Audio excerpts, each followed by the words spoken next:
Voltei para a vila e arrendei 100 acres de pomar na montanha. As mudas de citrinos acabavam de ser plantadas. O meu vizinho Ricardo trouxe mais de 4.000 galinhas caipiras. O bando revirou o viveiro, expondo todo o subsolo. Ele ficou ao pé da colina, apoiado numa vara de bambu, E gritou lá de cima que estas galinhas estavam cheias de energia. mas eu não discuti. E todas as noites, ele jogava as cartas na entrada da vila, enquanto eu espalhava insetos secos ricos em proteína no Vale dos Fundos. Ao terceiro dia, nenhuma das galinhas dele voltou quando ele chamou. Naquela noite, eu estava a verificar as ligações dos tubos de irrigação por gotejamento, quando ouvi um bater de asas ao pé da colina e então as galinhas enlouqueceram, cacarejaram e espalharam-se para todo lado. Todas as mais de 4.000 galinhas correram pela encosta como se uma comporta tivesse aberto, afluindo do fundo, e num ápice invadiram o viveiro. Arranharam com as garras, bicando com os bicos. Na encosta íngreme, mudas novas foram arrancadas pelas raízes. Nas pontas partidas ainda pendiam gotas de água do momento em que foram plantadas.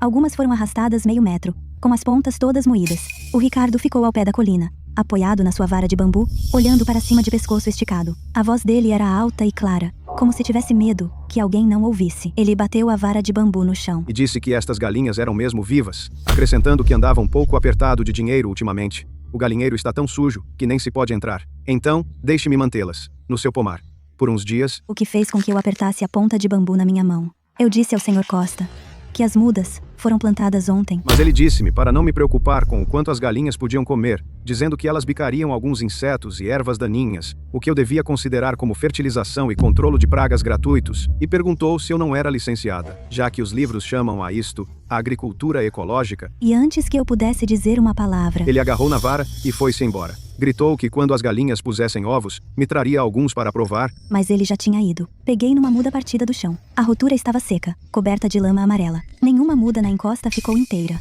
O viveiro estava revolvido, o subsolo à vista, raízes superficiais, bicadas até ficarem limpas, uma mancha branca e nítida. O caule partido espetou-se na minha palma. As mudas custaram $18.000, preparação do terreno $4.000 e fertilizante de base $2.400. Os meus pais trabalham no sul, as poupanças de uma vida, tudo investido nisto.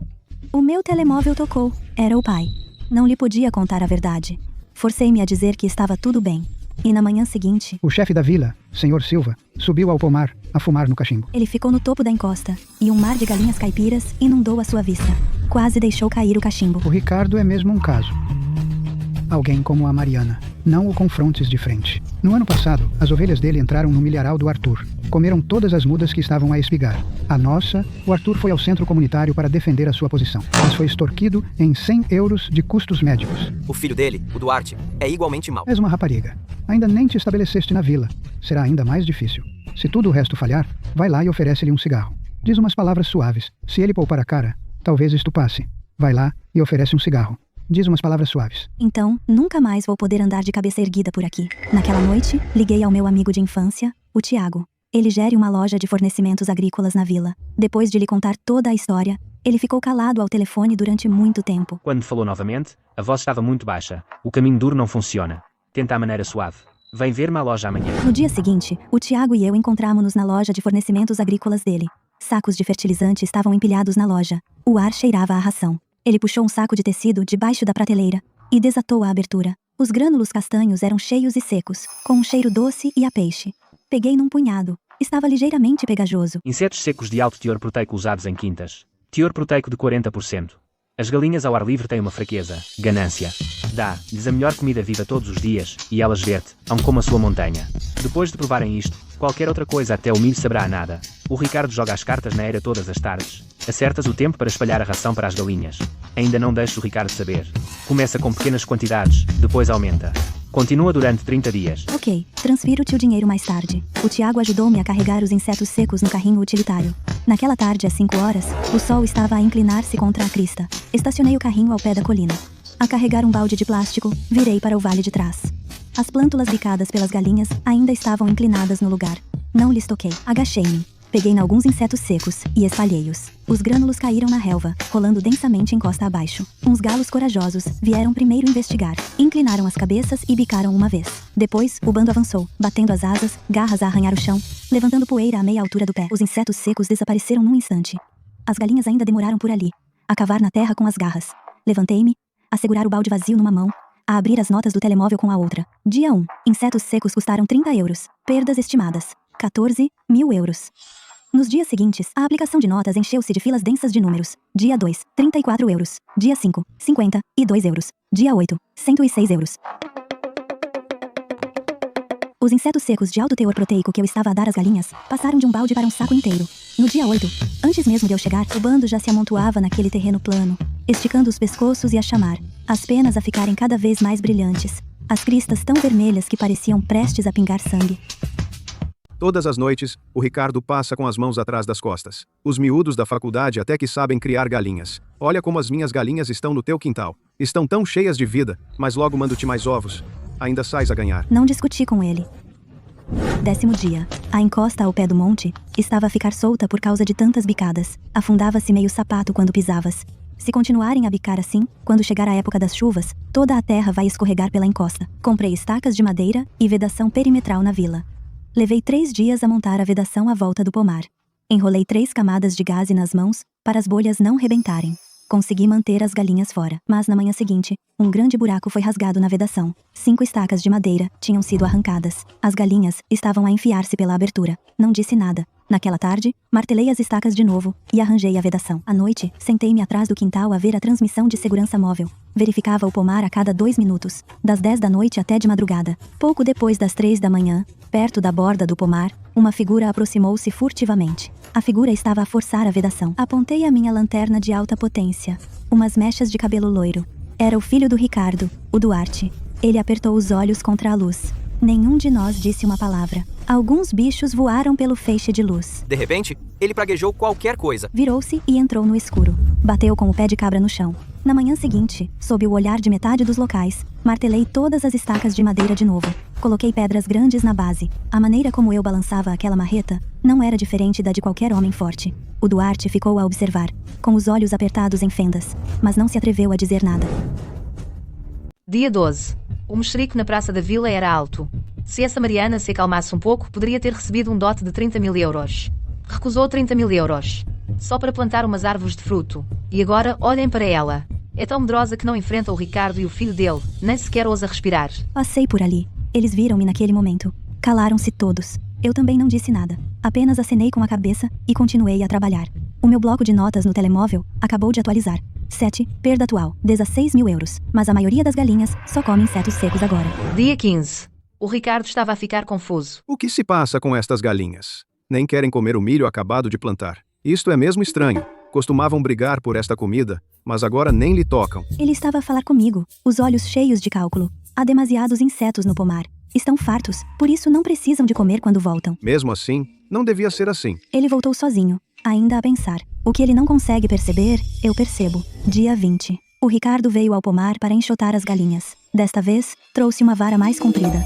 Assobiou no fundo da encosta. O assobio soou 3 vezes. As galinhas espreitaram do bosque, olharam em volta e esconderam-se de novo. Correu de um lado para o outro na encosta, as bainhas das calças cheias de carrapiços e ervas partidas. Caiu 2 vezes. A cara dele estava coberta de arranhões sangrentos, devido às ervas altas. Dezenas de galinhas voaram por cima da cabeça do Ricardo, a cacarejar alto. Havia penas de galinha por todo o lado. O Ricardo estava a levantar-se, mas engasgou-se com as penas e caiu para trás. A Marta apanhava ervas silvestres perto dali e não se conseguiu conter o riso. Ricardo, o que se passa com as tuas galinhas? Por que é que já te obedecem? Alguns locais abafaram o riso. O Ricardo estava vermelho da cara ao pescoço. As veias dele latejaram 2 vezes. 1 hora depois, a maioria das galinhas foi perseguida colina abaixo. Umas centenas atiraram-se para os arbustos. Recusaram-se a sair, mostrando apenas as pontas das cristas. Até as galinhas se estão a revoltar. Os locais seguraram o riso. Continuaram com o seu trabalho. Fiquei no barracão a observar, até ele carregar uma vara de bambu, a praguejar todo o caminho. Depois, tirei o telemóvel do bolso e escrevi no meu bloco de notas, dia 20. Despesa total de insectos secos, $1.244. Dia 22. Ao amanhecer, o Ricardo ficou à porta do meu quintal. Começou a gritar. Ladrão de galinhas do caraças. Tu atreves-te a roubar da minha casa? Ele tinha 50 e tal anos. A cara dele estava vermelha viva. Agora parecia um macaco ridículo. Alguém abriu uma janela e chamou-o. Ricardo, o quê? A ressuscitar os mortos tão cedo? Que canalha roubou as minhas galinhas? 800. 800. Isso é uma grande perda. O vizinho quis rir, mas conteve-se. O Ricardo fulminou o tipo com o olhar. Depois, virou-se e fixou-me. Mariana, sê honesta comigo. O teu pomar foi roubado? As nossas galinhas só se escondem no teu pomar. Percebi a dica. As galinhas dele não foram roubadas, mas estão escondidas no meu pomar, e recusam-se a voltar com ele. Nesse caso, que tal ligar para a polícia por mim, Sr. Costa? Se o Ricardo realmente se atreve a chamar a polícia, não precisa de fazer comentários sarcásticos mesmo à minha frente. Esteve imenso tempo parado à minha porta. Mais cedo ou mais tarde, hei de chegar ao fundo disto. Vi-o a afastar-se. E fiquei à porta com um sorriso. Daqui a mais uns dias, as galinhas dele, cada vez mais, não vão voltar com ele. 25º dia. O número de galinhas dispostas a voltar com o Ricardo desceu mais 700. Ele deitou toda a dignidade pela janela fora. Foi direito ao Sr. Silva queixar-se. A Mariana deve ter drogado as minhas galinhas. Por que é que mais não querem vir comigo? O Sr. Silva, cansado das lamúrias dele, não teve escolha, senão vir ter comigo. Mariana, seja honesta comigo. O que é que se passa realmente com as galinhas do Ricardo? Sr. Silva, os insetos secos vieram da loja do Tiago. As galinhas adoram-nos. O que é que eu posso fazer? Se ele acha que há problema, diga-lhe para verificar ele mesmo. O Sr. Silva ficou surpreendido, franziu o sobrolho e não insistiu. Olhou para mim. Há coisas que não se podem dizer, e nem é preciso dizer elas. O Sr. Silva saiu com as mãos atrás das costas. A partir daquele dia, a conversa debaixo da grande árvore, à entrada da vila, mudou de tom. Quando Ricardo levou as galinhas dele para o pomar de outra pessoa, nunca pensou que este dia chegaria. Galinhas vão para quem as alimenta. A Mariana vai todos os dias ao vale deitar insetos secos. As galinhas sabem de onde vem o seu sustento. O galinheiro dele é só uma casca vazia agora. Não ficou uma pena. Estão todas a pôr ovos no pomar dela. Ouvi dizer que ele foi queixar-se ao Sr. Silva. Disse que ela as drogou. O que é que o Sr. Silva havia de dizer? Levaste as tuas próprias galinhas para a terra dela. Agora olha, já passaram todas para o lado dela. Se ele não vende, não fica com uma pena. Mas se vende, onde é que fica o orgulho? Ao ouvir tudo isto, deu-me um impulso súbito. Um pomar é perfeito para a agricultura integrada. As galinhas comem insetos, e os seus dejetos fertilizam o solo, fazendo as árvores crescerem melhor. Aquele discurso que o Ricardo me fez para me enganar até fez algum sentido, mas as mudas tinham sido plantadas há apenas 2 dias. Um bando de galinhas a irromper para arranhar. Isso não estava a fertilizar nada. Isso estava a destruir as mudas. Mas agora é diferente. As mudas criaram raízes. As galinhas criaram laços com este lugar. Agora é a minha vez de virar o jogo, usar a lógica dele contra as galinhas dele. Liguei ao Tiago e contei-lhe o meu plano. O Tiago ficou em silêncio por um momento ao telefone. Depois, ele riu-se. O Ricardo só tem 2 opções agora. Ou vender-me as galinhas dele, a um preço baixo? Ou ver as galinhas a festejar na tua montanha, e ele não vai tirar daí uma única pena. Com a aprovação do Tiago, comecei a construir um galinheiro na borda do pomar. Postes de pinho para a fundação, telhas de fibrocimento para o telhado, bebedouros e comedouros alinhados em fila. O Ricardo veio diretamente. Mariana, estás a tentar roubar as minhas galinhas. Sr. Costa, se as suas galinhas estiverem dispostas a voltar consigo, não as vou impedir. Já construí este galinheiro. Não é como se não pudesse comprar galinhas no outro lado. Você. O Ricardo estava furioso, as veias a pulsar nas têmporas. Claro que ele sabia que as galinhas não o seguiriam de volta. Durante dias, andou a brincar ao pé da montanha. Assim que as galinhas viam a vara de bambu dele, disparavam para o mato, mais depressa do que de uma doninha. O Ricardo lançou-me um olhar furioso. Depois, virou-se e desceu a montanha. A meio, escorregou. Quase caiu. Nos dias seguintes, o Ricardo não veio ver-me, nem sequer veio perseguir as galinhas. Até ao 6º dia, ele veio e bateu à minha porta. Mariana. Já que queres ficar com estas galinhas, posso deixar-te ficar com elas. Somos todos conterrâneos aqui. Faço-te um desconto. O que, Sr. Costa? Quer vendê-las baratas? Isso mesmo, baratas. $30 por galinha. Para 4.000, dê-me apenas $100.000. O melhor que posso fazer é $20.000. $20.000? Sr. Costa, as suas galinhas só comem da minha ração agora. Você soprou o apito, até ele partir. Partiu a sua vara de bambu, e voltou com a cara toda arranhada. O seu galinheiro está vazio agora. Além disso, estas galinhas, o preço de mercado é no máximo $20 cada. Cobra. És tão gananciosa. Sr. Costa, as suas galinhas no meu pomar. Não estou a perder nada. Comem pragas, areiam o solo, adubam, poupam-me dinheiro em pesticidas. Não tenho pressa. Vi o Ricardo preparar-se para cozinhar com lenha. O Ricardo ficou ali parado, a pensar muito tempo. Está bem, $20.000 está combinado. Fui ao banco, levantei $20.000 em dinheiro, coloquei-o sobre a mesa e deslizei o contrato na direção dele. Ele contou o dinheiro 3 vezes antes de assinar. Ele enfiou o contrato e o dinheiro na sua mochila de lona. Antes de sair, deitou-me um olhar malvado. Vi o Ricardo ao telemóvel, a anotar outra entrada no seu bloco de notas. Compradas, 4.000 galinhas de pasto. Despesa, $20.000. Perda no pomar, cerca de $18.000. Valor de mercado das galinhas, cerca de $60.000. Despesas com insetos secos, etc. Cerca de $2.000. Lucro desta fase, cerca de $20.000. Depois de escrever a última palavra, lá fora, 4.000 galinhas estavam amontoadas na encosta sombreada, a disputar comida. Quarto dia, a tomar conta do rebanho. O telefone tocou. Mariana, algo está errado. A voz de Tiago era urgente e baixa. O moinho de ração montante está parado para manutenção. Além disso, as chuvas fortes dos últimos dias destruíram a ponte para a montanha. Os insetos secos ricos em proteína estão esgotados. O meu estoque só vai durar mais 2 dias. Na melhor das hipóteses, 1 semana para reabastecer. Percebi. Observei as galinhas na encosta. Estavam a rodear o comedouro. Não sabiam que em 2 dias, esses coxos estariam vazios. Quando os insetos secos acabassem, a passar fome, começariam a arranhar o chão novamente, desenterrando as mudas de citrinos recém-brotadas. Essas mudas não aguentariam outro golpe. Saltei para o carrinho utilitário e saí da vila. Na loja de ração da vila, os insetos secos estavam esgotados em todo o concelho. Até as granjas não tinham o suficiente para alimentar as suas. Os postos de grãos tinham toneladas de grãos de milho, muitos e baratos, mas inúteis. Estas aves ficaram mal habituadas com insetos secos. Quando a bateria do carrinho utilitário ficou vermelha, aconteceu passar por uma serração abandonada na vila vizinha. Metade do portão de ferro estava enferrujada. Havia montanhas de casca podre empilhadas no pátio. Então, a serradura tinha fermentado, e o cheiro azedo atingiu-me de longe. Pisei nos travões com força. O carrinho utilitário deixou uma marca de derrapagem na estrada de terra.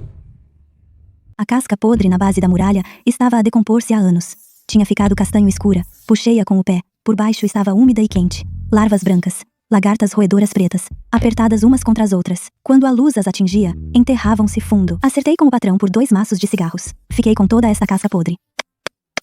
Ele ia pagar a alguém para a limpar de qualquer maneira. Também fui à fábrica de azeite na vila.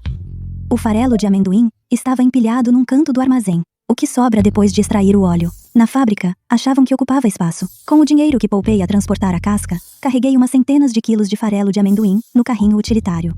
De volta ao pomar, o Arthur e a Marta já estavam à espera. Pedi-lhes que ajudassem temporariamente. Cavamos uma cova rasa no lado norte, à sombra. Forramos o fundo com casca podre e aparas de madeira. E calcamos. Espalhamos uma camada de farelo de amendoim por cima. Os pedaços amarelo esbranquiçados caíram sobre a casca castanho escura, como uma camada de sal grosso. Deitei 2 baldes de água de lavar arroz por cima. A água embebeu a camada de baixo.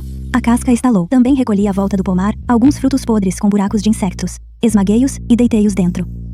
O Arthur apanhou um punhado de erva seca e espalhou-a por cima. Puxei a rede de sombreamento do carrinho utilitário. Nós os dois, cada um numa ponta, esticámo-la e cobrímo-la. Nessa altura, o Ricardo aproximou-se devagar. Uma rapariga que lê muito é mesmo diferente. E ainda, se podem criar galinhas com um monte de casca podre. Ele ficou ao lado da cova, mãos na cintura, como se falasse sozinho. Mas claramente a dizer, para nós ouvirmos. Acho que as tuas 4.000 galinhas vão acabar mortas ou doentes. Nem vais ter tempo de chorar. O Arthur ia logo responder, mas eu fiz-lhe sinal para parar. Ele engoliu as palavras. A Marta também desviou o rosto, com preguiça de responder. Nenhum de nós lhe ligou. O Ricardo resmungou e foi-se embora. Depois disso, veio dar um passeio vários dias seguidos, na esperança de ver como é que eu matava as galinhas a alimentá-las. 3 dias depois, levantei a rede de sombreamento à frente dele. O cheiro azedo fermentado misturado com farelo de amendoim e aquele aroma a vinho doce subiu. Levantei a camada de cima de erva e folhas secas e as larvas brancas tinham se multiplicado muitas vezes. Cada uma estava bem gordinha. Mexiam-se pela casca podre e pelas aparas de madeira. As lagartas roedoras estavam todas no fundo, mais do dobro do que há 1 semana. Enchi uma pá, metade larvas, metade aparas de madeira, levei-a para um espaço aberto no pomar e despejei-a com um baque. O enxame espalhou-se num instante, como um punhado de sementes de sésamo pretas no chão. Primeiro, um galo passou a correr, depois outro, depois um bando inteiro, enquanto sons de asas a bater, cacarejos e arranhões vinham de todo o lado, e o bando convergiu para a clareira como uma maré. O Ricardo estava ao lado do meu tanque de fermentação, e eu sentia a encosta toda a mexer, o rosto dele carrancudo, enquanto o Arthur se apoiava na sua enxada, a observar as galinhas a debaterem-se aos seus pés, estalando os lábios. Bem, estas galinhas afinal não morreram à fome. Parecem ainda mais vivas. O Ricardo grunhiu, virando-se e afastando-se, enquanto o Arthur, a Marta e eu continuávamos a alimentar as galinhas. As 4.000 galinhas que antes arranhavam por todo o lado, depois de comerem a ração fermentada, começaram a dormitar debaixo das árvores, com os olhos meio fechados. As cristas estavam vermelhas e os olhos brilhantes, e quando alguém passava, levantavam a cabeça, e depois, enfiavam a cabeça debaixo das asas. 5 dias depois, o Tiago trouxe-me novos insectos secos, ricos em proteína. E ao ver estas galinhas lustrosas, não conseguiu evitar pegar numa rede para apanhar uma, levantando-a e pesando-a na mão, a dizer: Estas galinhas são sólidas, e quando a granja avícola da vila compra uma tonelada, sabes quanto custa a ração rica em proteína? Sei. Trouxeste casca podre usando apenas 2 maços de cigarros, adicionaste alguns baldes de água de lavagem de arroz, e fizeste algo muito melhor que o deles. Já não vais precisar de me pedir dinheiro emprestado para a ração. Enquanto a carrinha se afastava, voltei para dentro e abri o livro de contas, e numa página nova, escrevi: desenvolvi um método de criação de insectos vivos por fermentação, custo da ração, reduzido em 50%. Galinhas ganharam peso significativamente. E a taxa de pragas no pomar caiu simultaneamente. Nota: galinhas estão saciadas, deitadas quietas, e não arranham o solo, mantendo as raízes das mudas seguras, enquanto lá fora, pela janela, 4.000 galinhas estavam deitadas ao pôr do sol, tão quietas que só se ouvia o vento a soprar, folhas a sussurrar e cacarejos ocasionais. Manhã do 9º dia. Encontrei a válvula entupida. Durante a ronda, notei que a pressão do gotejamento estava desligada. Segui a tubagem rio abaixo. Parei no poço da válvula principal, ao pé da colina. Alguém forçou a tampa do poço de visita. Havia lascas de cimento frescas, à volta do rebordo. Ajoelhei-me para verificar. Cimento e gravilha entupiram a válvula e bloquearam-na por completo. Já estava totalmente seca. Sabiam onde ficava a válvula e sabiam como bloqueá-la. Usaram cimento úmido misturado. Alguém que sabia o que fazia, fez isto. Levantei-me. Não agi como um recém-formado a queixar-me ou a praguejar. Liguei ao Tiago. Naquela mesma noite, uma bomba diesel e centenas de metros de mangueira industrial chegaram ao riacho na ravina. Contornamos a válvula bloqueada e bombamos água demais a jusante para a linha principal de irrigação por gotejamento. Problema da água resolvido. Comprei na loja da aldeia 2 garrafas de licor e um maço de cigarros. O Arthur ajudou-me muito, mas desde que voltei à aldeia, esta foi a minha primeira visita formal à casa dele. Arthur, construíste o galinheiro e cavaste o lago tudo de graça. Coloquei o licor e os cigarros em cima da mesa. Hoje, vim falar de algo sério. O meu pomar cresceu. Recolher ovos, limpar galinheiros, misturar ração, verificar tubagens, não consigo fazer tudo sozinha. Gostava que tu e a senhora Chang ajudassem. O salário é de 30 euros por dia, pago em dinheiro, almoço incluído. O Arthur não se mexeu. E também quero pedir-te que sondes. Quem mais na aldeia é de confiança e trabalha bem? Podes perguntar por mim? Olhei para ele. O Arthur voltou a pôr o cachimbo na boca. A brasa brilhou uma vez no crepúsculo. Olhou para mim. Longa pausa. Mariana, não me estás a pedir para ser um trabalhador assalariado. Queres que volte a pisar o Ricardo? Vou arranjar algumas pessoas para ti amanhã de manhã. Na manhã seguinte, Arthur trouxe 4 pessoas consigo. Marta ia à frente. Atrás vinham Jorge, Tomás, Arthur e Gonçalo. Arthur enfiou o cachimbo no cinto. Mariana trouxe todas as pessoas que pediste. Preparei os recibos de pagamento em papel com antecedência. Dei um a cada um deles. O salário diário são 30 euros, pagos em dinheiro. O almoço está incluído, em dinheiro. Em que encosta começamos? E assim, o pomar tornou-se animado. O Arthur é responsável por misturar a ração e verificar os canos. A Marta lidera a equipa a recolher os ovos e limpar os galinheiros. No primeiro dia, a Marta cozinhou. Guisado substancial, 2 pãezinhos por pessoa. 3 dias depois, o boato debaixo da grande árvore à entrada da vila mudou. O Arthur está no pomar ecológico da Mariana. 30 euros por dia, em dinheiro. O almoço está incluído. Todo o guisado substancial que quiseres. Na noite do 7º dia, terminaram o trabalho. O Arthur estava sentado debaixo da grande árvore à entrada da vila. Alguns idosos juntaram-se à volta para ouvir. Aquelas galinhas, comparadas com quando o Ricardo as tinha, engordaram mais de um tamanho. A Mariana sabe misturar a ração corretamente. Ração viva fermentada. As galinhas comem-na, ganham peso e não ficam doentes. E o Ricardo olhou pela estrada da vila. Não havia um piscar de emoção nos seus olhos. O portão do pátio do Ricardo estava bem fechado. Ervas daninhas tinham crescido nas fendas das pedras. Está em casa, a beber sozinho. O galinheiro dele está limpo agora.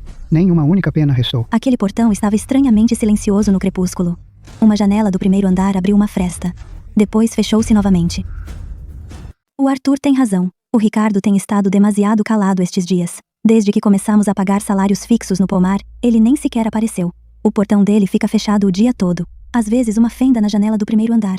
Mas sei que ele está a vigiar. Duarte, desde aquela vez que tentou cortar a vedação perimetral, e eu o apanhei com a minha lanterna, também não sai à noite. Este silêncio não é desistência. É ele a planear o próximo passo. Fui à vila buscar ração. Entretanto, passei pelo canil nos arredores da vila, e comprei 2 pastores alemães pretos. Depois passei na loja do Tiago, e comprei 4 câmaras infravermelhas, a energia solar. De volta ao pomar, o Arthur estava agachado debaixo do celeiro, a afiar uma faca. Ele olhou para cima, e viu-me atirar 2 cães grandes e pretos da caixa da carrinha. E parou a meio do movimento. Contrataste mesmo seguranças para o pomar? Sim, enrolei a trela na mão. Se o Duarte ousar entrar à noite, estes 2 vão persegui-lo até ficar nu. O Arthur olhou para os cães por um momento.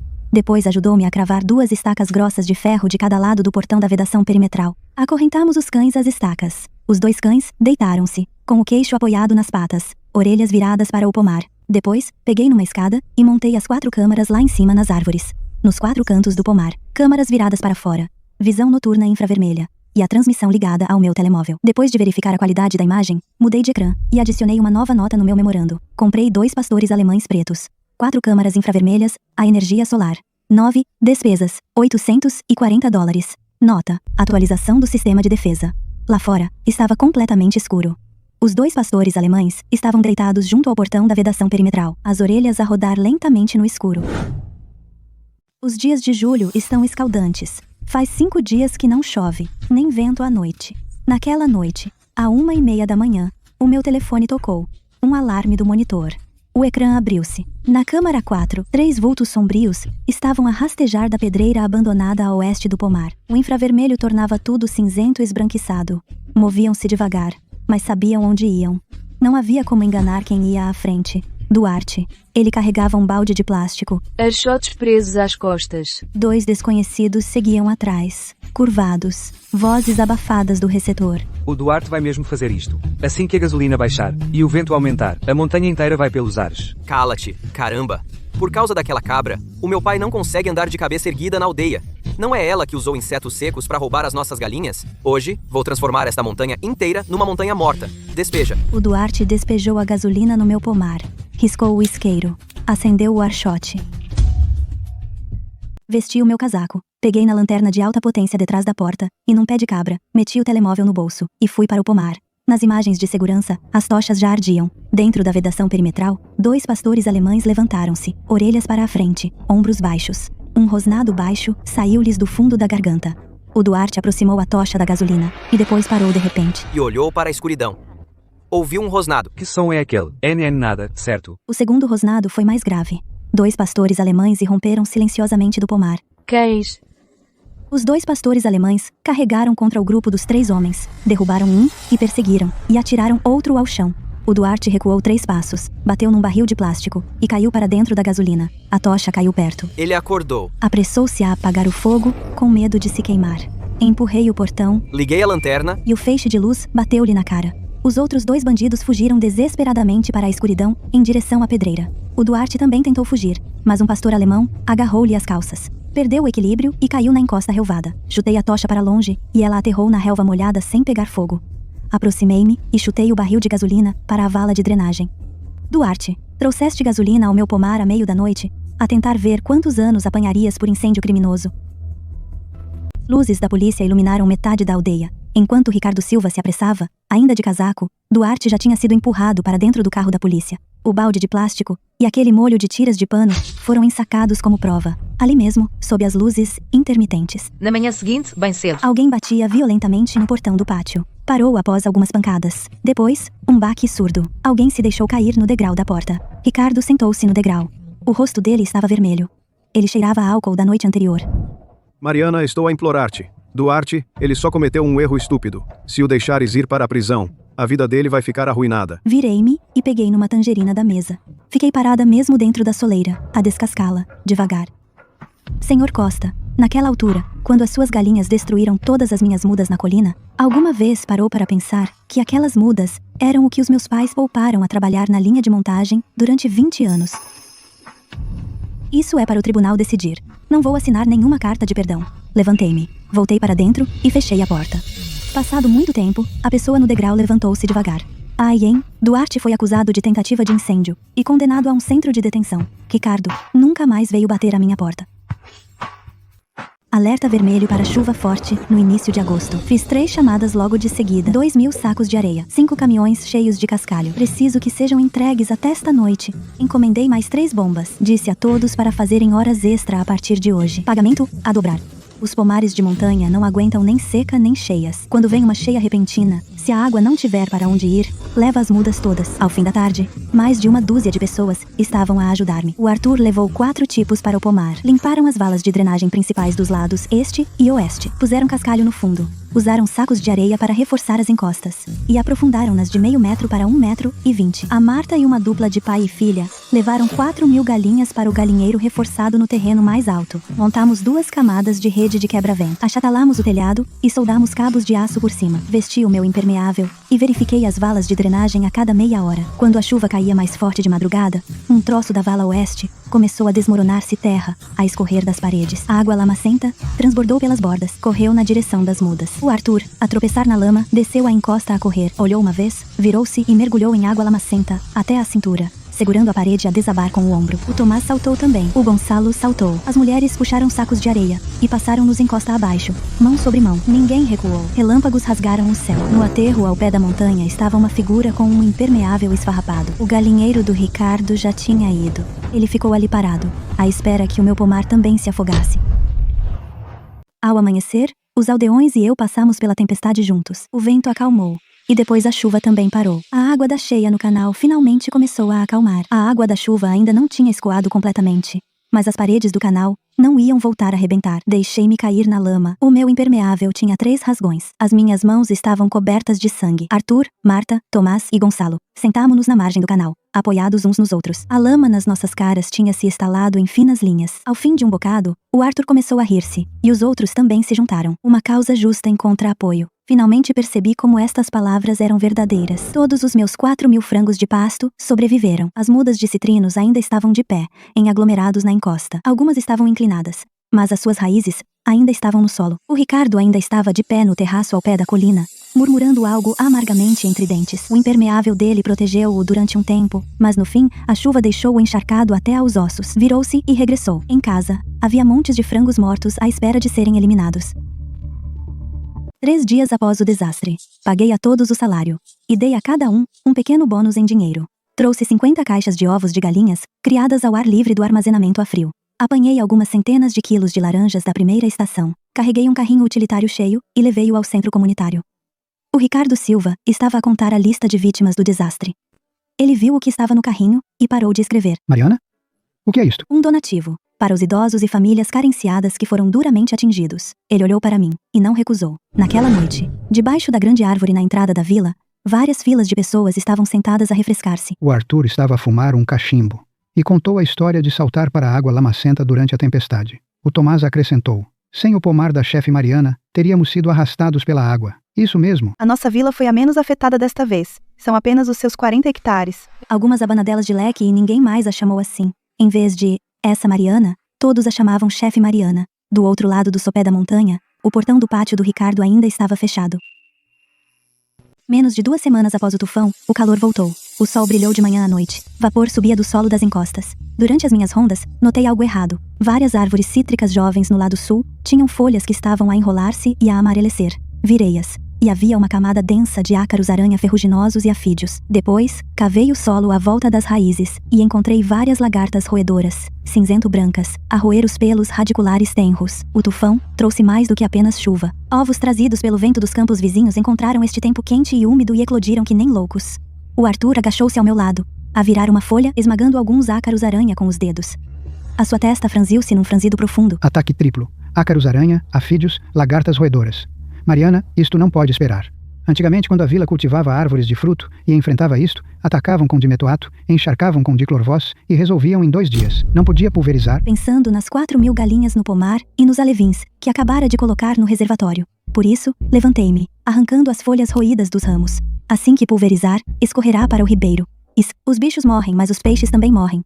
Depois as minhas laranjas ficarão rotuladas como tóxicas para sempre. O Arthur deixou de tentar convencer-me. Ele sabia o que queria dizer. Naquela tarde, quando saí da vila no meu carrinho utilitário, vi o Ricardo com uma roupa nova, sentado na sua varanda do 2º andar com um prato de sementes de girassol. E um telescópio antigo montado ao lado dele. Essa rapariga leu-se até ficar parva, nem sequer pode comprar pesticidas. Espera só para ver, essas mudas na encosta serão lenha em breve. A voz dele estava suficientemente alta para chegar aos meus ouvidos.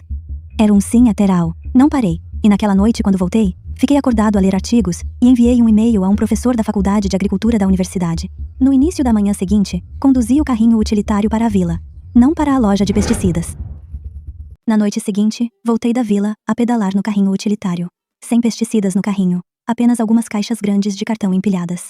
Em cima, estavam molhos de erva com raízes. Arthur levantou a tampa de uma caixa, congelou por 3 segundos completos. A caixa estava a fervilhar de insetos minúsculos, ácaros predadores, do tamanho de uma cabeça de alfinete, a contorcer-se no farelo de trigo, juntamente com joaninhas asiáticas. Metade da caixa eram larvas, a correr rapidamente pelas divisórias de cartão. Sem pulverizar, apenas a libertar insetos? Libertar insetos. Levantei as caixas do carrinho. Os ácaros predadores comem ácaros-aranha. Um ácaro pode matar mais de uma dúzia por dia. As joaninhas comem afídeos. Abaixei-me e desatei os molhos de erva. Ageratum e luzerna. Raízes ainda envoltas em terra úmida. Ervas daninhas?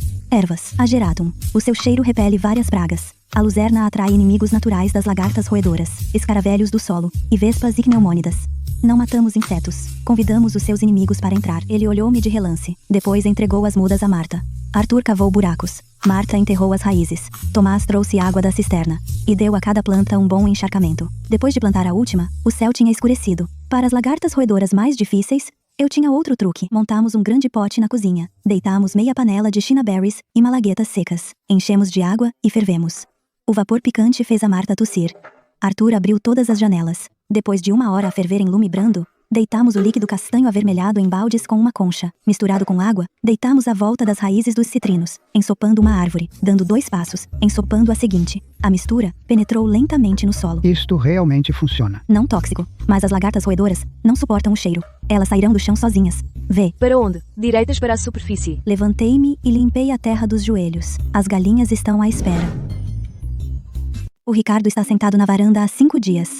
Todas as tardes, pontualmente, ele aparecia com roupas novas, sementes de girassol e binóculos. Os locais que passavam perguntavam o que ele estava a fazer. Ele apontou para minha encosta e disse que, só a esperar um espetáculo, a ver as mudas a murchar e a morrer, que essa rapariga não comprou pesticidas, soltou insetos em vez disso, como se os insetos realmente funcionassem. Marreta, ela perdeu a cabeça. No final da tarde do 5º dia, ele ainda estava sentado ali. Na manhã do 6º dia, percorri o pomar até a encosta sul. Virei uma folha, que antes estava a mais enrolada e seca. O verso estava completamente limpo. Restavam algumas cascas de ovos de ácaros-aranha ressequidas. Ácaros predadores estavam à volta das cascas, a rastejar preguiçosamente. Os ácaros-aranha, desaparecidos. Virei mais algumas folhas. Afídeos, também desaparecidos. As joaninhas zumbiam preguiçosamente entre os ramos. Todas estavam gordas e felizes. O agerato que plantei tinha florescido num roxo pálido. A luzerna roxa atraía enxames de escaravelhos do solo e vespas icneumônidas.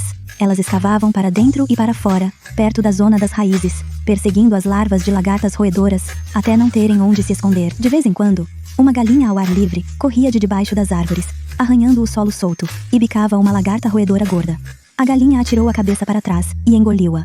Todas as folhas enroladas e amareladas tinham se esticado, e estavam a ficar verdes novamente. Arthur seguiu atrás de mim, apanhou uma folha, tocou-lhe, e não disse nada. Quando terminamos o dia, fiquei na encosta, e lancei um olhar para a casa do Ricardo do outro lado. Ele ainda estava na varanda, com os binóculos já baixados, apertados nas suas mãos. Depois, virou-se subitamente, batendo os binóculos na mesa. O som das pernas da cadeira a raspar nos azulejos era irritante, até mesmo a meia montanha de distância.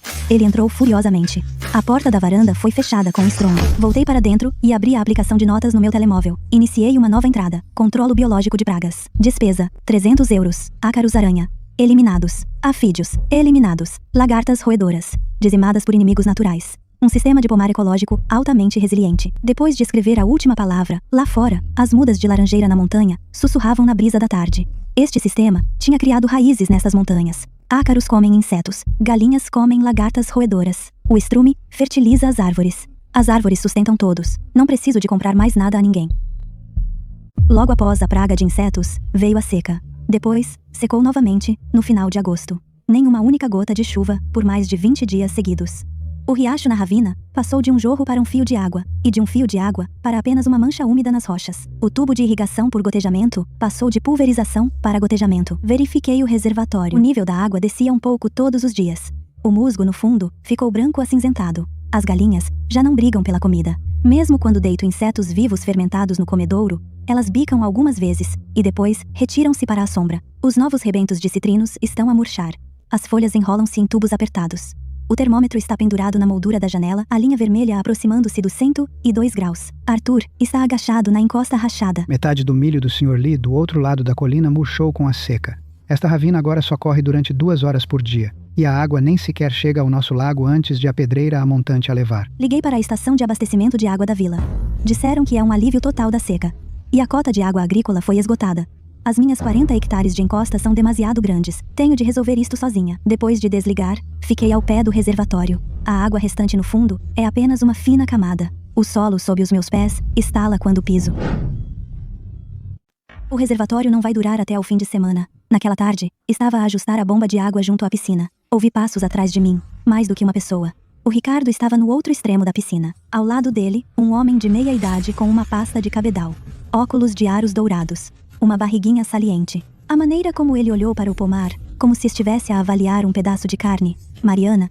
Este é o Sr. Santos. Ele trata das compras de monopólio na vila. A voz do Ricardo estava alta e clara. Ele é um grande filantropo. Ouviu que a nossa vila foi atingida pela seca. Por isso veio ajudar. O Sr. Santos não andou com rodeios. Tirou um contrato da pasta e entregou-mo. O reservatório de água na pedreira atrás da montanha é meu. Ligado a um rio subterrâneo. Tem água todo o ano. Assine este contrato. E abastecerei o seu pomar com água todos os dias, até a colheita de outono. Folheei 2 páginas. Depois, fechei a 3ª página. As laranjas custam $1 no mercado, e o senhor está a levá-las, todas por 24 cêntimos. Está a comprar galinhas ao ar livre ao preço de galinha de capoeira. $3 cada. A isto chama... ajuda? Mariana, neste momento, ele é o único que lhe consegue arranjar água. Se disser que não, dentro de uma semana, todas as suas mudas na montanha vão secar e murchar. As suas galinhas ao ar livre vão morrer de sede e de doenças. Até lá, mesmo que vá pedir esmola, todas estas suas coisas não valerão um tostão. Daqui a 3 dias, mesmo que me implore, o preço cai mais 20%. Ele virou-se e caminhou em direção ao sopé da montanha. O Ricardo seguiu-o uns passos e olhou para trás, para mim. Sorriu. O significado era claro. A sua água está nas minhas mãos. Vamos ver quanto tempo aguenta. Fiquei ali à beira do reservatório, a observar o reflexo da montanha na água, a manter-me em silêncio. Assina esse contrato. Laranjas a 36 cêntimos a libra, tudo incluído. Galinhas de pasto a $4 cada. As laranjas estão a $1 no mercado. As galinhas estão a mais de $20. Ele simplesmente as revende. Ele aumenta o preço várias vezes. Não consigo nem cobrir os meus custos. Todos estes meses de trabalho, duro. Desde a primeira colherada de insetos secos, até ao tanque de fermentação, aos canais de drenagem, às 4.000 galinhas, tudo isto, a trabalhar para ele de graça. Se não assinar, a água não vai durar até o fim de semana. Peguei nos seixos com a mão e atirei-os um a um para o lago. O nível da água continuou a descer. Ao entardecer, o Arthur estava agachado na encosta, com um cachimbo preso entre os dentes. A brasa na ponta tremeluzia no crepúsculo. À sua frente, estendia-se a encosta pálida e seca. Mariana, preciso de te dizer uma coisa. Quanto a esta extensão de colinas, não te deixes enganar pelas árvores e relva no topo. Por baixo é tudo rocha. A aldeia já perfurou alguns poços antes. Cavas uns 30 pés e encontras água. Mas isso não é água sério. Infiltra-se pelas fissuras na rocha. Com um pouco de bombagem, acaba em 3 a 5 dias. Se quiseres que os teus 40 hectares tenham água suficiente, terias de perfurar aquela camada de granito. Só uma sonda pesada que vá a 600 pés de profundidade consegue furá-la. Tudo junto custa mais de $10.000. E precisarias de uma equipa de prospeção profissional. Ninguém assumiria esse risco. Fiquei ao lado dele, sem dizer uma palavra. Abri calmamente a aplicação de notas no meu telemóvel. Percorri o conteúdo. Tenho menos de 10.000 euros em capital de giro. Perfurar um poço de água profundo. Sonda de perfuração pesada. Bomba de poço profundo e tubo de desvio de água. Faltam-me pelo menos 6.000 euros. Desliguei o ecrã. Liguei para o Tiago. Tiago, podes emprestar-me 6.000 euros? Ajuda-me a contactar a equipa de perfuração na vila. Preciso de uma que consiga perfurarar 200 metros através da camada de granito. Esse tipo de equipamento pesado... Mariana, sabes o que significa perfurar granito? Apostar. E se perfurarmos 200 metros e não encontrarmos nada? Ou não o suficiente, esse dinheiro fica enterrado no chão.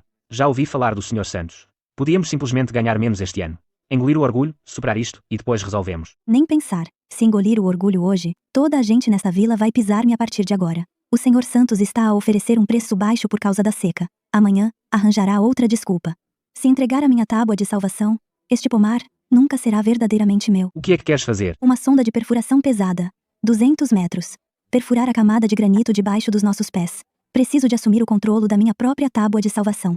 O Tiago não disse mais nada. Ouviu acender um cigarro. O dinheiro estará na tua conta amanhã de manhã. Equipa de perfuração. Vou usar uns contactos esta noite. Partimos para as montanhas amanhã à noite. O dinheiro chegou cedo na manhã seguinte. Tiago transferiu 6.000 euros. Ele acrescentou que a broca já estava arranjada. Naquela noite, assim que larguei o telemóvel, Arthur e Marta já estavam à espera no portão do pátio. Vieram por iniciativa própria. Atrás deles estavam Tomás, Gonçalo e Samuel, com a mulher. Não faltava um único trabalhador do pomar.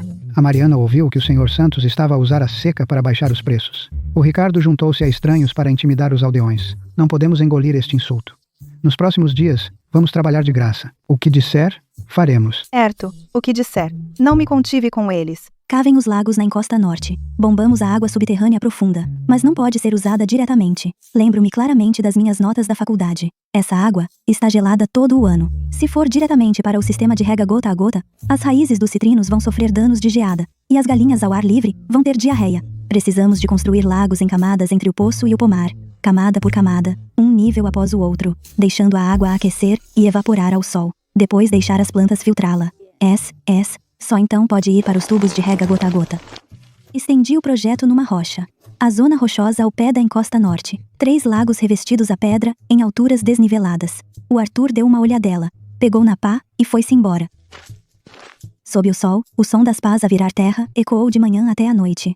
O Arthur cavou o fundo dos lagos. O Tomás, o Arthur e o Gonçalo moveram pedras para construir as paredes. O Samuel e a mulher empurraram carrinhos de mão para transportar gravilha grossa do riacho. Coloquei a primeira camada de gravilha grossa nos lagos, como base, rochas minerais no meio e carvão polvilhado por cima. A Marta liderou algumas mulheres para trazer tábuas e canas da Índia. Plantaram-nas em tufos, ao longo das bordas dos lagos, raízes enterradas na lama úmida. Folhas murchas, ao sol escaldante. Depois de as regar, animaram-se lentamente. Quando os 3 lagos ficaram prontos, o crepúsculo já tinha caído. A entrada mais alta ligada ao poço, a saída mais baixa ao tubo principal de rega, gota a gota. A água iria em cascata, nível por nível, aquecida, purificada e exposta ao sol, nos lagos. Quando saía, já não estava gelada. A água do leito rochoso estava pronta. Anoitecer. Ao longe, um motor surdo ronrona na estrada de montanha sinuosa. Uma pesada perfuradora sobre lagartas reboca um corpo longo, contorna a última curva. Faróis baços cortam o crepúsculo. Convenci o Tiago a preparar para a entrada noturna. Evitando a estrada da aldeia, subimos diretamente da base da montanha, mantendo-nos afastados da janela do Ricardo. A perfuradora para. O operador salta para baixo. É um velho perfurador, por volta dos 50. O seu rosto está marcado por manchas de gordura. Agacha-se no local de perfuração, bate o pé no chão e olha para as colinas circundantes. É granito por baixo. 200 metros não é pouco. Consegue fazer? Consigo, mas não prometo água. Se encontrarmos rocha dura a meio caminho, tudo será em vão. Ainda está dentro? Faça-o. A broca morde o solo. Toda a perfuradora treme. Um rugido profundo espalha-se pelo vale. Arthur mete o cachimbo na boca, mas não o acende, apenas a olhar para o buraco. Marta está ao lado do poço, a esfregar as mãos. Samuel afasta o carrinho de mão. Varas de perfuração de 30 metros ligam-se uma após a outra. Apenas pó de rocha cinzento sai. Aos 50 metros, o pó torna-se mais fino, como cal moída. O vento levanta-o. Arthur agacha-se e belisca um pouco. Ele franze o sobrolho. 100 metros. O ronco da perfuradora desce um tom inteiro, a roer o granito. O operador observa o manômetro. Uma gota de suor escorre debaixo do seu boné. Estou ao lado da perfuradora, ambas as mãos cobertas de lama. Sujidade seca está incrustada debaixo das minhas unhas. O pó cinzento amontoa-se numa pequena colina. Nem uma única gota. Arthur tira o cachimbo apagado da boca e segura-o na palma da mão. A perfuradora continua a roer. 120 metros. O operador puxa a aba do boné, sem olhar para nós. No terceiro dia, o sol nasce como de costume. Quase metade dos novos rebentos de citrinos estão completamente caídos. As folhas enrolam-se em tubos finos, passam do verde para um amarelo murcho. As galinhas amontoam-se à sombra das árvores. Os seus chamamentos são fracos. O reservatório está a secar. O Sr. Santos e o Ricardo aparecem a tempo. O Sr. Santos olha para a encosta algumas vezes. Depois de verificar as mudas murchas, volta-se para mim. Já passaram 3 dias. Ouvi dizer que estão a perfurar um poço em granito. Sonha. O contrato só pode ser assinado a 20% do preço de mercado agora. Assina-o. E já chamo o caminhão da água. Nem sequer olho para eles. Vou diretamente para a sonda de perfuração. Como está a correr? O granito é demasiado duro. Temos de mudar para uma broca de diamante. Mesmo com a atualização, não há garantia de que encontraremos água. Se encontrarmos rocha morta, não receberemos nem um cêntimo de volta. Continuar a perfurar... Assina-o já. Mais tarde, todas as mudas na colina estarão mortas. Atrás de mim, a voz do Ricardo persegue-me. Perfura. Eu solto a palavra pelos dentes. Mesmo que tenha de perfurar este granito, hei de ver água. O operador dá-me um olhar. Ele puxa a aba do boné. Ele vira-se e grita. Broca de diamante. Já! Depois de mudar a broca, o som da broca mudou. Um som cortante agudo rasgou o fundo do chão. 190 metros. A plataforma inteira tremeu violentamente. O operador bateu no manômetro. Entanto, a agulha disparou para a linha vermelha. Depois, voltou atrás. A broca emitiu um zumbido profundo e baixo. Passamos, furamos a camada de granito. Ele puxou para baixo a alavanca de elevação. Depois, uma coluna turva de água jorrou do buraco, transportando lascas de rocha e cascalho, como um dragão branco a irromper no céu. Uma fonte de 10 metros de altura jorrou sob o sol escaldante, refratando-se num arco, íris. O Arthur arrancou seu chapéu de palha. E atirou-o ao chão, saltou e dançou na pilha de rochas. O Arthur, o Gonçalo e o Tomás abraçaram-se. A Marta agarrou a mulher do Samuel, a rir e a chorar. Toda a encosta norte aclamou. As minhas pernas cederam. Desabei sobre o cascalho. A água gelada caía de cima, ensopando-me da cabeça aos pés. Aquela água estava gelada, trazendo a doçura de 200 metros de profundidade. O Sr. Santos ficou à sombra, com o rosto escuro e sombrio. O Ricardo ficou ao lado dele, rosto escuro também, nem uma palavra, a olhar fixamente para mim, e para a água doce e fresca. A água subterrânea é bombeada para os tanques em socalcos. Ela desce passo a passo pelos 3 tanques. Areia grossa e rochas minerais filtram a areia e os sólidos em suspensão. A água passa de turva a límpida. No segundo tanque, as raízes das tábuas e canas da Índia absorvem as impurezas minerais. As suas pequenas pétalas caídas flutuam à superfície. O terceiro tanque esteve ao sol todo o dia. A água da superfície está quente ao toque. A água subterrânea a 10 graus aquece até cerca de 20. Já não está gelada. Ajoelho-me junto à saída do terceiro tanque e levo um punhado de água à boca. Não está fria, mas quente, com cheiro a sol. Abro a válvula principal de rega gota a gota e a água corre pelos canos encosta acima. Os elevadores de rega gota a gota acendem-se um após o outro. O som da água a correr espalha-se do sopé ao topo da colina. O solo rachado chia logo que se molha. Bolhas finas sobem das fendas do solo. Folhas de citrinos, enroladas em tubos, desenrolam-se lentamente na água. Começando pela margem da folha, ficam verdes outra vez, aos poucos, em direção ao centro. As galinhas ouvem a água e levantam-se da sombra das árvores. 1, 2. Depois todo o bando. Voam em direção aos elevadores, amontoando-se à volta dos gotejadores para beber. O cacarejar é ensurdecedor. Levanto-me e limpo a lama e a água do rosto. Senhor Santos, a sua tal ajuda oportuna é só oferecer-me uma miséria quando estou a morrer de sede. A minha dignidade conseguiu-me uma nascente que nunca seca. Olho para eles, abro a câmera do telemóvel e tiro uma foto. Este é o meu novo lembrete. Após a seca, o clima finalmente voltou ao normal. Algumas chuvas de outono e as mudas de citrinos, por toda a montanha, absorveram bastante água. Novos rebentos continuavam a brotar um após o outro, a cobrir toda a encosta de verde fresco. Plantei um círculo de espinhos e piracanto à volta do pomar. Os arbustos de espinhos crescem rápido. O piracanto é denso, formando uma sebe natural. As galinhas bicaram-nos algumas vezes, acharam-nos espinhosos e limitaram-se a vaguear pelo pomar. Também deitei alevins de carpa herbívora e carpa cruciana no reservatório do Ribeiro da Montanha. Os peixes comem restos de esterco de galinha e fruta caída, e o que excretam é decomposto por micróbios, transformando-se em plâncton, que alimenta os peixes novamente. O Arthur agachou-se junto ao reservatório e observou durante muito tempo. As galinhas comem insetos. O esterco delas fertiliza as árvores. Os peixes comem esterco de galinha e fruta caída. O teu pomar está agora a alimentar-se a si próprio. Quase, mas as folhas caídas e os ramos podados acumulam-se ao pé da encosta, apodrecem e alimentam o tanque de fermentação. Ele estalou a língua e abanou a cabeça. O Tiago veio verificar uma vez, ficou na encosta a olhar à volta. A absorveu, a montanha cheia de mudas de citrinos, as galinhas debaixo das árvores, os peixes no reservatório, e as flores roxas de agerato a desabrochar entre as filas. Mariana, sabes como se chama isto? Não é agricultura florestal. É um ciclo agrícola-pecuário. Rende muito mais do que só plantar árvores de fruto. Olhei para a montanha viçosa e não disse nada, lembrando-me de quando a arrendei pela primeira vez. Aquelas mudas danificadas, raízes partidas, grudadas em solo seco e amarelo, raízes apontando para o céu por toda a encosta, nenhuma intacta. Na altura, agachei-me na terra, peguei numa muda partida, e disse apenas 3 palavras ao meu pai. Está bem. E agora, continua a estar bem. Esta montanha voltou à vida. No outono, apareceu o primeiro fruto. O primeiro lote de citrinos de maturação tardia foi cortado dos ramos. A casca era de um laranja avermelhado brilhante e lustroso. Descasquei um. A polpa era doce e derretia-se na boca. O Arthur ficou debaixo da árvore e partiu metade. Depois de comer, chupou os dedos. Estas laranjas são mesmo boas. Juntamos 800 a 900 dúzias de ovos de galinhas criadas ao ar livre por dia. As cascas são grossas. Parte 1 para uma tigela. A clara é espessa e rica. A gema é de um vermelho vibrante. Estes ovos são fantásticos. Por altura da festa da colheita, criei uma conta de vídeos curtos, chamada Pomar Ecológico da Mariana. O primeiro vídeo era um bando de galinhas criadas ao ar livre, a ciscar debaixo das laranjeiras. 2 pastores alemães pretos patrulhavam a encosta. O segundo vídeo mostrava citrinos acabados de colher, com os ramos e folhas ainda presas. Filmei-me a descascá-los, durante 30 segundos completos.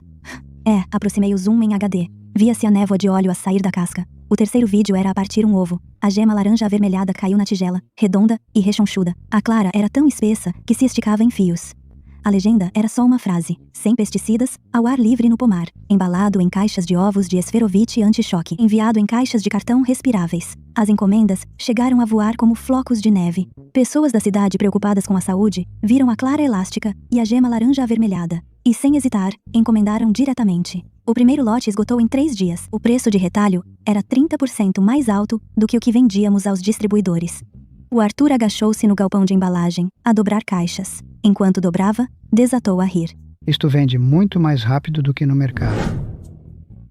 No 5º dia de vendas, as pessoas começaram a pedir reembolsos no sistema. 1 ou 2. Depois, um monte de reembolsos. Curiosamente, todos os motivos eram iguais. Disseram que viram comentários a dizer que não é seguro. Abri a secção de comentários do vídeo. Dezenas de comentários maldosos estavam no topo. Pulverizados com pesticidas. Não comprem os amadurecidos com hormonas. Fazem mal. Essa tal Mariana? Sou da vila dela. Esta mulher só pensa em dinheiro. É completamente implacável. O solo e a água nas montanhas estão arruinados pelos pesticidas. Todas estas contas são recém-registradas. Sem avatar. Sem publicações. Apenas um nome. Uma longa sequência de números como ID. Mas os comentários chegavam uns atrás dos outros e os gostos estavam suspeitamente altos. Alguém estava a organizar nos bastidores. A Marta estava de pé no armazém de expedição, A olhar para a mesa empilhada com formulários de devolução e caixas de cartão abertas. Os olhos dela ficaram vermelhos. Ela limpou os olhos com a manga. Mariana, os nossos produtos são limpos e honestos, e foram arruinados pelas suas línguas venenosas. O que fazemos agora? Voltei a percorrer aqueles comentários maldosos e li-os novamente. Então, não consegui deixar de sorrir com sarcasmo. Marta, vai buscar o Arthur e os outros. Deixei o telemóvel. Nenhum envio hoje. Então, inicia uma transmissão ao vivo. Iniciar uma transmissão ao vivo e revidar. Não para revidar, mas para deixar a verdade esbofeteá-los na cara.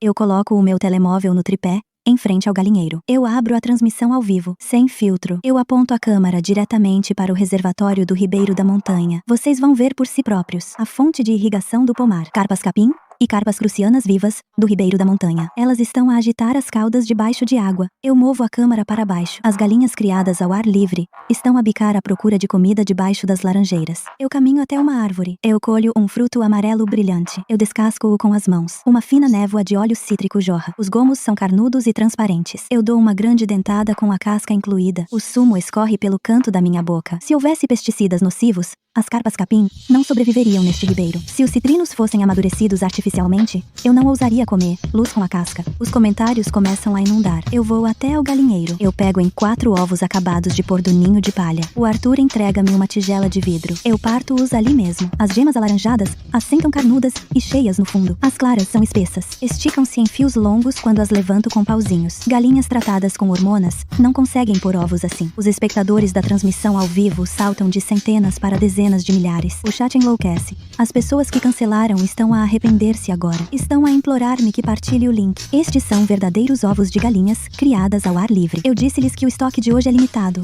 Primeiro a chegar, primeiro a ser servido. Em menos de 2 horas, todo o estoque do dia se esgotou. Ganhei 100.000 novos seguidores. 3 dias após a transmissão ao vivo, um caminhão frigorífico entrou na vila. O Ricardo Silva levou o Sr. Lee à beira do pomar. Ele era o maior grossista de produtos agrícolas da vila, especializado em cadeias de abastecimento ecológicas de alto nível. Ele entrou diretamente no pomar, agarrou numa galinha, pesou-a na mão, examinou as garras e as pontas, depois olhou para o comedouro e o bebedouro. Chefe Mariana, fico com este lote. Mal ele disse isso, um carrinho utilitário a chiar veio da estrada da vila. O Ricardo vinha a pedalar, a caixa carregada com dezenas de galinhas doentias e magras. As cristas estavam pálidas e murchas. Estacionou o carrinho de lado em frente ao caminhão frigorífico, com um sorriso de orelha a orelha. Sr. Lee, estas são galinhas criadas ao ar livre, alimentadas com cereais orgânicos. Estas. O Sr. Lee olhou para baixo para as galinhas amontoadas na gaiola. Franziu um pouco o sobrolho. Mandei o Arthur trazer uma gaiola de bambu.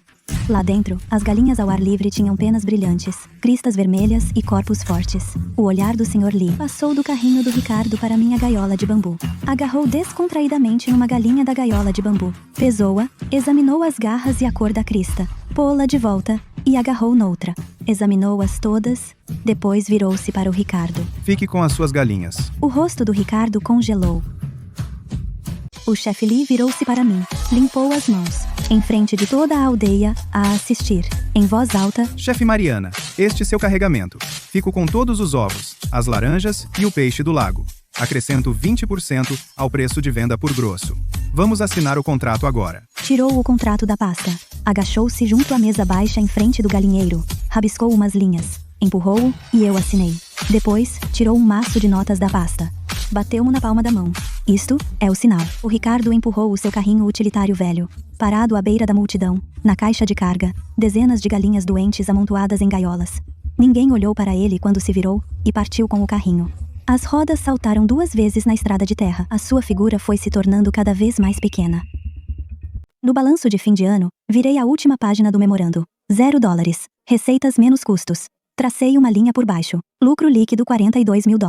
Sentei-me à secretária a olhar para aquele número durante muito tempo. Depois mudei de aplicação. E liguei para o número do pai. O telefone tocou. Contei-lhe sobre o lucro deste ano. Houve um longo silêncio do outro lado. Bom trabalho. A voz da mãe interrompeu de lado, um pouco embargada. O teu esforço nas montanhas nestes últimos 6 meses não foi em vão. Desliguei. Abri o livro de contas numa nova página. E escrevi na primeira linha. Para o ano, adicionar abelhas e cabras pretas, intercalar ervas medicinais e forragem, e construir um sistema de pomar ecológico de montanha. Depois de a primavera começar, o Ricardo teve ideias. Juntou dinheiro e comprou mais de 100 pintainhos, e copiou-me na sua própria terra, e plantou dezenas de laranjeiras. Mas ele não sabia escolher raças nem criar mudas, não conseguia misturar ração fermentada, e muito menos sabia vender online. Depois de meses de luta, os frangos ficaram magros ou morreram, e as mudas de citrinos apanharam bichos que ele nem reconhecia. Quando ele deu conta, as folhas já estavam todas comidas. Na tarde em que veio encontrar-me, eu estava agachada junto às colmeias a verificá-las. Ele ficou do lado de fora da vedação, e não disse uma palavra durante muito tempo. Mariana, que tal ensinares-me como se faz?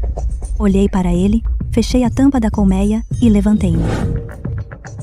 Não tenho nenhum rancor profundo contra o Ricardo. Ele simplesmente vive no seu próprio mundo. Ele acha que progredir é só a base de bullying. Eu ensinei-lhe as técnicas.